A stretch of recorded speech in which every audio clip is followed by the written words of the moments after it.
people may be confused when it comes to buying a VCR these days. The electronics change constantly. There are so many new brands on the market. But tonight in his special series, our consumer editor Tom Vacar sorts all of that out and tells us what to look for when buying a VCR. This may be the best time ever to buy a videotape recorder. There are two major kinds. Only 1 in 5 machines sold now are beta-type machines. But you can pick one up for a song these days without worrying too much for many years to come about having an adequate supply of tapes to rent. Michael Heiss is the author of the Home Video Equipment Guide. All of the major movie studios are still bringing out their pre-recorded software in beta. If your store doesn't have it, you can berate them into ordering it, or you can go down the block, and there's certainly going to be a store that has it. In fact, I know some people who buy beta machines because it's easier to get the hits that you want because there are less people renting beta. That leaves the other major type of machine, VHS. Here, price competition between retailers has been so intense, so cutthroat, that VHS machines are being sold for just above cost in many stores.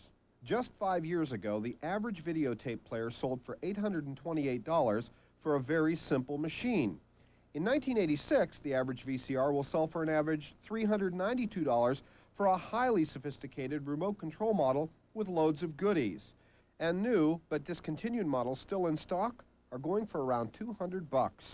But if VHS is beating beta, both may eventually fall to this, the 8mm video cassette.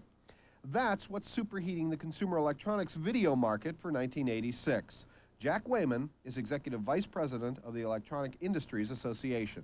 Just like the audio cassette knocked out the 8-track and 4-track eventually, it took 10 to 15 years to do that. However, it's going to be some time before that becomes a standard or a viable product for all manufacturers.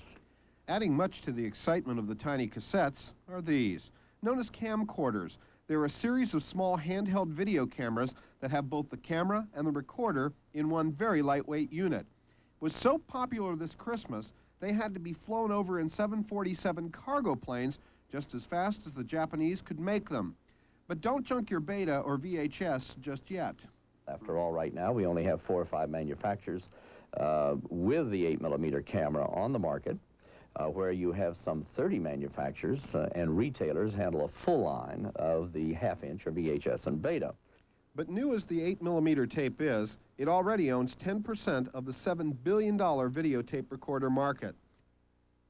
And we are live right now from Garden Grove at the Bell & Howell Columbia Pictures Video Services Company. Every day they make tens of thousands of videotapes of all kinds. Right now, if you ever wondered what happened to golden books from when you were a little kid, well, they're on videotape now, and you can get them for your child. They just finished a run of Silverado, the Western movie that'll be in your video stores in just a couple of weeks. The bottom line to this massive industry is as follows. 75 million videotapes that are pre-recorded of movies and how-tos and everything else will be produced. 75 million will be produced and sold this year.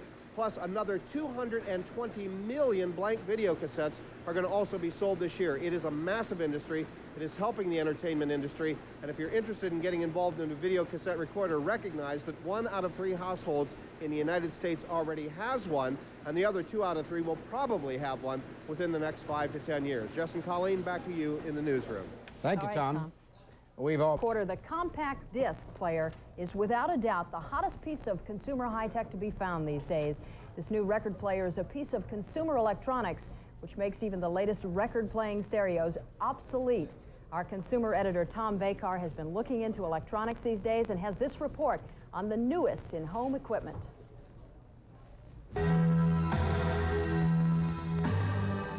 Stereo records and audio tape do an incredibly good job of faithfully reproducing the original sound being recorded. And they do it at a really economical price. But as the needle passes through the record's grooves time and time again, and as the magnetic recording tape is dragged over the recording head time and time again, friction causes both the record and the tape to eventually wear out, resulting in scratchiness, static, and loss of the original clear sound. Well, it was just about 3 years ago that this thing came along. It's called the compact disc, and this tiny little disc is high technology all the way. It may well put an end to record players as we know them in favor of much better sound. And Akai and all the major manufacturers are building players for them because they see this, the compact disc, as the wave of the future. Instead of grooves or tape which must be touched by needle or head, the music here is stored in such a way that it can be read by a light, a laser beam.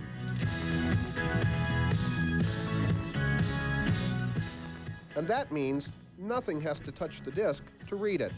And since the information being read is buried under a protective clear cover, it is virtually impossible to wear out or degrade the original sound. Akai is one of the leading makers of all kinds of audio equipment, including CDs. And Chris Byrne is Vice President for Marketing. Future's definitely compact disc. I don't think there's any doubt about it. The quality of the sound, you buy a disc that sounds the same today as it is 4 or 5 years from now. There's no real wear and tear on it. Again, the sonic quality is beautiful, and the convenience and ease of use. I think it makes it the ultimate format. This incredible sound revolution, courtesy of space technology, is getting both better and less costly all the time. The first CD players cost $1,000. That was in late '82. In 1983, only 35,000 compact disc players were sold at an average retail price of now just $429. By last year, sales skyrocketed to 600,000 units, average price $220. Well, this year it looks like nearly 1.5 million will be sold for an average price $210. This rapid growth in disc player sales has been felt by the traditional record industry. In just 1984 and 1985, while compact disc sales increased 5-fold from 1.5 million recordings to 7.5 million, LP record album sales dropped from 99 million to 78 million, and the trend continues today. Now, we are live at the Music Plus record store on Vine Street here in Hollywood.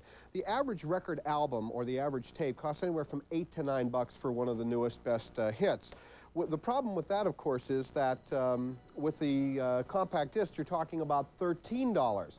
And the thing that's interesting about that is that a lot of people think that's too expensive, and the industry's aware of that. So what they're doing is applying new technology, and very soon what's going to happen is the cost of compact discs are going to be very comparable to records and tapes. And when that happens, then what we're going to find out is that the compact disc may well overtake the new purchases of stereo, and that means that we'll have compact discs instead of record players in much, much greater numbers. Jess and Colleen, back to you live in the newsroom. Thanks, Tom. Thanks. We have more news coming up ahead. Live at 5, there is a move to push the speed limit back up to 65.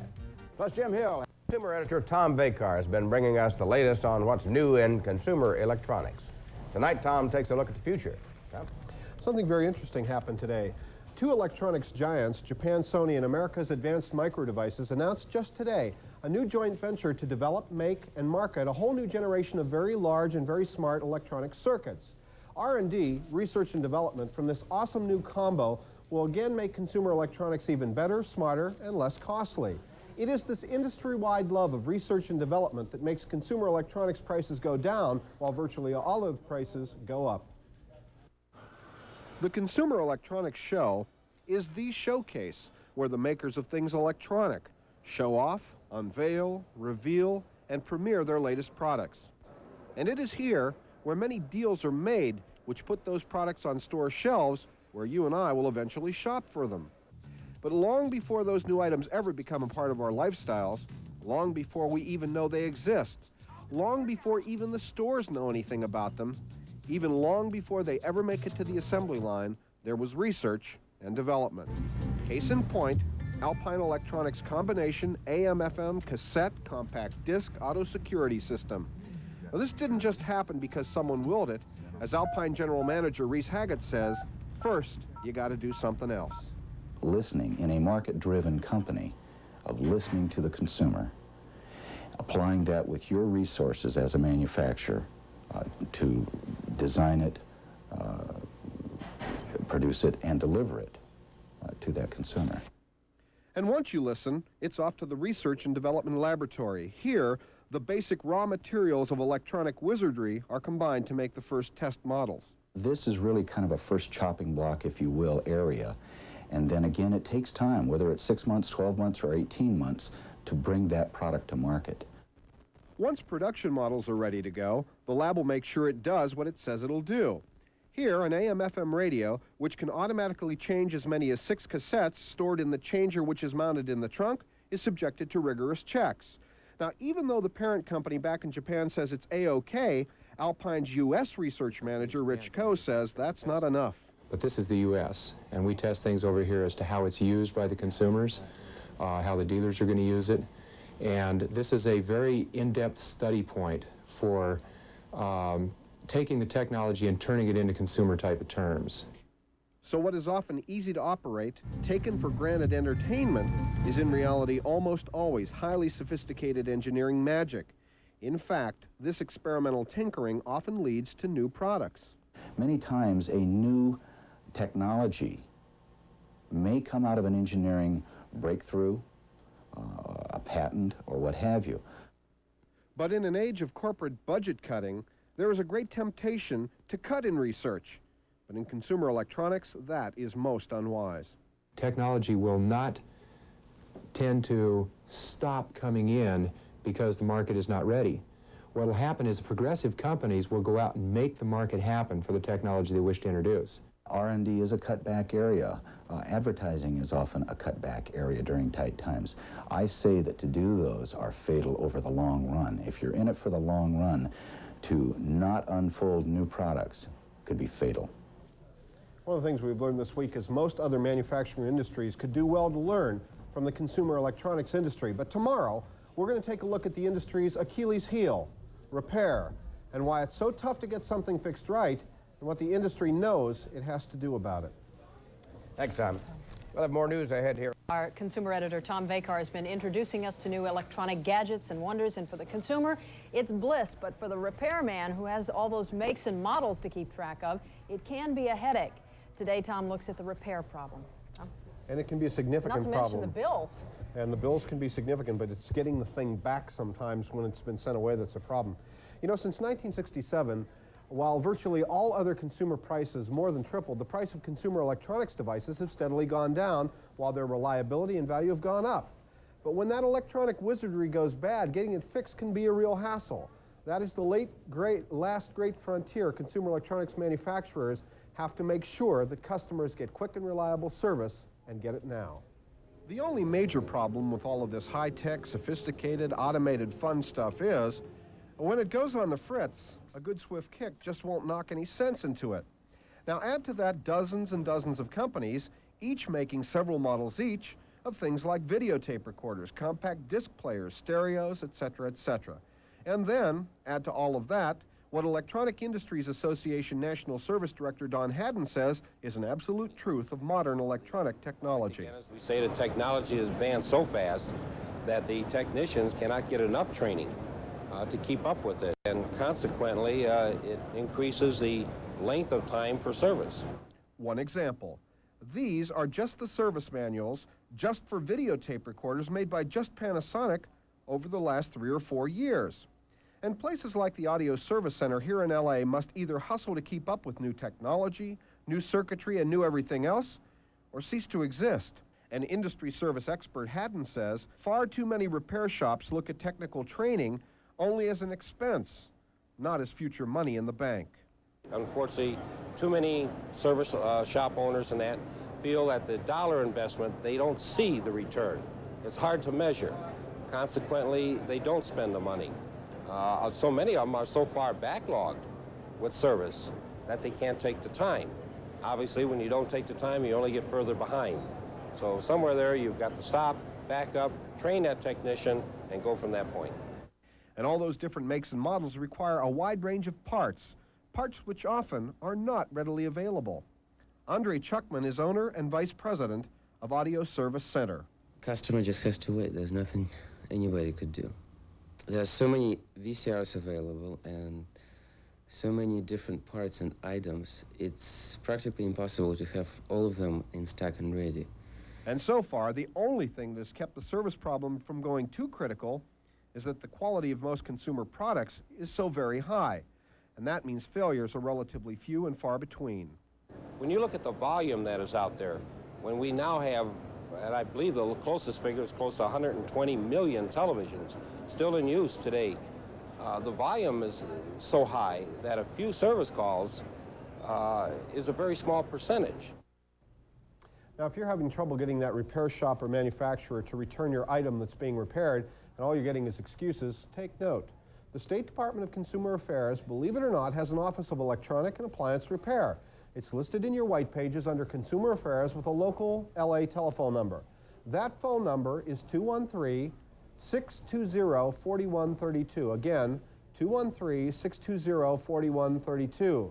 If you can't help yourself, maybe they can help you. It's very interesting. There's one question I've been dying to ask you all week, and that is, when you shop for electronics, should you get something with all the bells and all the whistles and all the gadgets on it, or should you go for simple because it will be outdated in 6 months or so? The greatest temptation is to overbuy, to buy things that you don't need. I know a lot of people who buy VCRs that can do advanced programming, this and that and this and that, and all they want to do is record one show a day and watch it that evening.